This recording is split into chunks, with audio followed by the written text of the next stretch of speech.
আপনারা দেখছেন যে আমার পাশে একজন ছোট বোন রয়েছে নুসরাত। তিনি কিন্তু রাষ্ট্রের মধ্যে একজন এই মিডিয়া জগতে একজন ভাইরাল মেয়ে।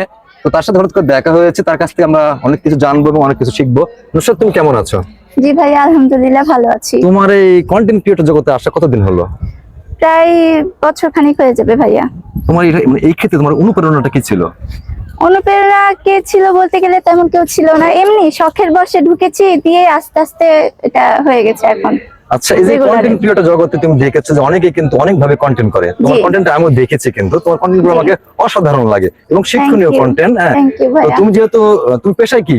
আমি পেশায় একজন ছাত্রী, স্টুডেন্ট না? পড়াশোনা করে কোথায়? পড়াশোনা করে ডিগ্রি কলেজে, নহাটা ডিগ্রি কলেজে পড়ছিলাম, এবার ইন্টার পরীক্ষা দিলাম।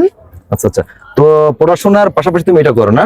তোমার কাছে আমার একটাই চাওয়া, তোমার সামনে যে লক্ষ্যটা আছে, তুমি একজন সৎ এবং আদর্শবান মানুষ হবে, সেই দৃষ্টিকোণ থেকে তুমি এই কন্টেন্টের পাশাপাশি অবশ্যই লেখাপড়াটা চালিয়ে যাবে।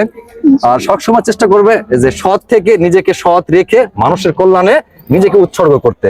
আমরা অনেক কন্টেন্ট ক্রিয়েটরকে দেখেছি আমরা, যারা অশ্লীল ভিডিও করে, কিন্তু আমি চাইবো তুমি সেদিকে পা না বাড়ায়, অর্থের দিকে পা না বাড়ায়, জ্ঞানের দিকে মানুষকে মোটিভেট করবে এমন ভিডিও তোমার দ্বারা আমরা আশা করি। ইনশাআল্লাহ ভাইয়া, অবশ্যই আমি সেই রকম ভিডিও তৈরি করছি আর সামনেও করব ইনশাআল্লাহ। তোমার সফলতা কামনা করি, ভালো থাকবে। হ্যাঁ জি ভাইয়া, ইনশাআল্লাহ। ধন্যবাদ। আসসালামু আলাইকুম সবাইকে।